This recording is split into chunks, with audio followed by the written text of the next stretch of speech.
The story of missing British teenager Jay Slater has continued to grip the nation in waves of heartbreak, mystery, and unanswered questions.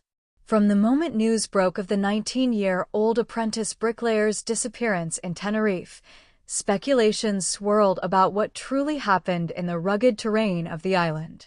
Now, chilling words from an ex-investigator involved in the Madeleine McCann case shed new light on the perilous environment where Jay's body was eventually discovered. Please subscribe to my YouTube channel. According to this former investigator, the spot where Jay was found was so treacherous that one wrong foot would be deadly. The revelation paints a haunting picture not only of Jay's final moments, but also of the immense dangers rescuers faced while combing the area. This piece explores the timeline of Jay's disappearance, the emotional toll on his family, the landscape that claimed his life, and the theories still lingering in the public consciousness. A holiday that turned into a nightmare. For Jay Slater, Tenerife was supposed to be an escape, a holiday filled with laughter, freedom, and the promise of adventure. Like many young people heading abroad for the first time without family, the thrill of independence set the tone for his trip. He had traveled with friends to the island's bustling nightlife center of Playa de las Americas, a hotspot for partygoers and tourists alike. But the bright lights of the strip were only the beginning of a journey that would soon spiral into tragedy. On the night before his disappearance, Jay was seen out celebrating, enjoying himself with the energy only a teenager on holiday could carry. By the next morning, however, events had taken a turn. CCTV images showed him leaving with two men he had met the night before. He traveled with them back to their Airbnb, far from the safety of the tourist strip, and nestled instead in the isolated, mountainous region of Masca.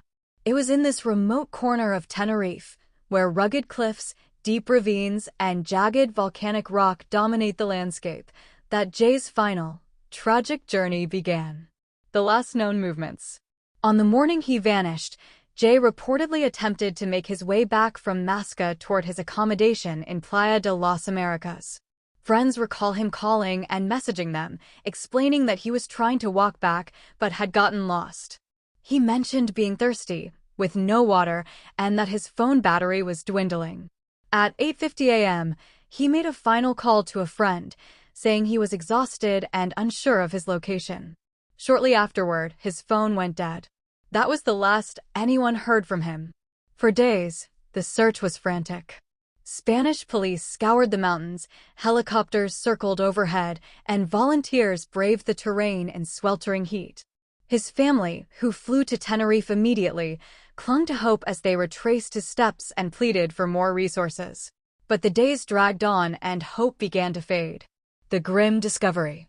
Weeks later, the devastating news broke. A body had been discovered in the Masca ravine, just a short distance from where investigators had last traced Jay's phone signal. Although formal identification was pending, authorities indicated that the body matched Jay's description. His family's worst fears had become reality.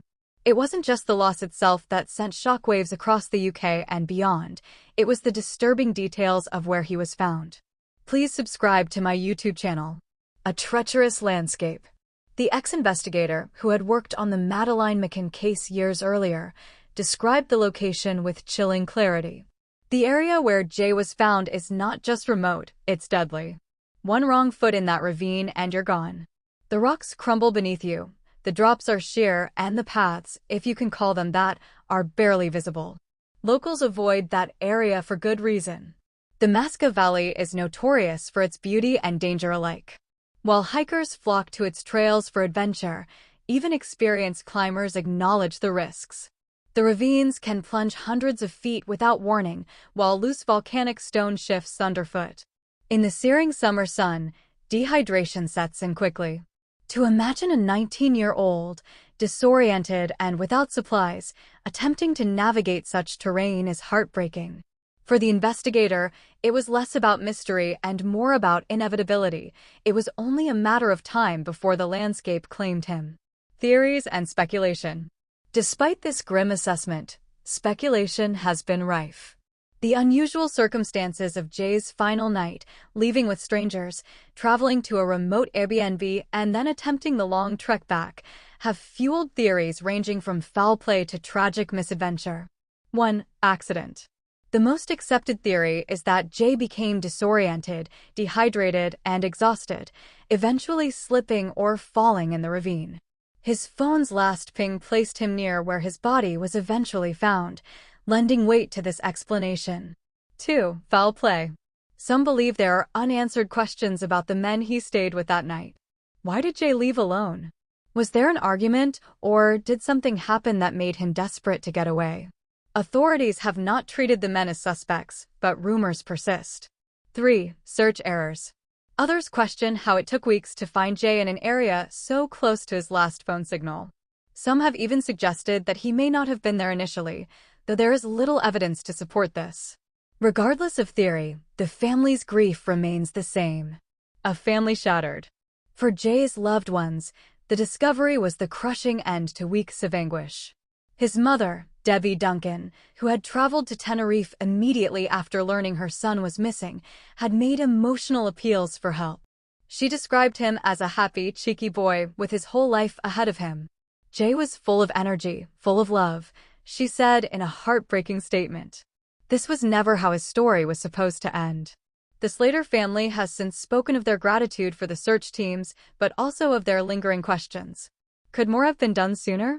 Could Jay have been saved if resources were deployed differently? Those questions may haunt them forever. Echoes of the Madeleine McCann case. It's perhaps no coincidence that an ex-Maddi investigator became involved in commenting on Jay's case. Both involve young Brits disappearing in foreign countries, both capture worldwide attention, and both leave haunting questions in their wake. Please subscribe to my YouTube channel. But the investigator stressed an important difference. With Madeleine, there were layers of possible abduction, conspiracy, and international intrigue. With Jay, it looks tragically simple: a young man in the wrong place at the wrong time, overwhelmed by a landscape that does not forgive mistakes. Still, the emotional resonance is undeniable. For many in Britain, Jay's story reopened old wounds of seeing a child, because at 19, he was still barely out of boyhood, lost abroad under mysterious circumstances. The danger of romanticizing adventure. Jay's death also serves as a sobering reminder of the dangers young travelers face when venturing beyond familiar tourist zones. The thrill of adventure can easily blur into recklessness when mixed with fatigue, alcohol, and unfamiliar terrain. The Masca Valley, while breathtaking, is no place for an unprepared trek. Guides warn visitors to bring proper gear, water, and navigational tools. Yet Jay, alone and likely still in party clothes from the night before, attempted the trek without any of these. The investigator put it bluntly: even seasoned hikers make mistakes there. For a teenager with no preparation, it was like playing Russian roulette with nature. A nation in mourning. Back home in the UK, vigils were held in Jay's honor. His friends gathered to share stories of his infectious laugh, his loyalty, and his larger-than-life personality. Social media flooded with tributes, and strangers who had never met him expressed sorrow for a life cut short. The tragedy struck a chord because it felt both extraordinary and ordinary. Extraordinary in the way it captured headlines and international attention. Ordinary in that Jay was just like so many young people, carefree, impulsive, and ready to take on the world. What comes next? As the formal identification process concludes and authorities release their final reports, the Slater family faces the painful process of bringing Jay home and laying him to rest. There will be inquests, perhaps even renewed calls for clearer safety information for tourists in high-risk areas like Masca. But for his loved ones, closure will be elusive. The image of Jay, lost and alone in that ravine, is one that words can never soften. The legacy of Jay's story. In time, Jay's name will join the tragic list of young people lost too soon in holiday accidents. But his story may also stand as a cautionary tale, a reminder that nature, no matter how beautiful, demands respect. The words of the ex-Maddi investigator echo as a final warning. One wrong foot would be deadly. And for Jay, that's all it took. Conclusion. Jay Slater's final journey was not the one he or his loved ones imagined when he set off for Tenerife. Instead of sun, laughter, and memories, His holiday ended in heartbreak and danger. The discovery of his body in such a perilous location underscores both the cruelty of fate and the fragility of youth. For his family, friends, and all those who followed his story, the question remains not just how he died, but how such a vibrant life could vanish so suddenly.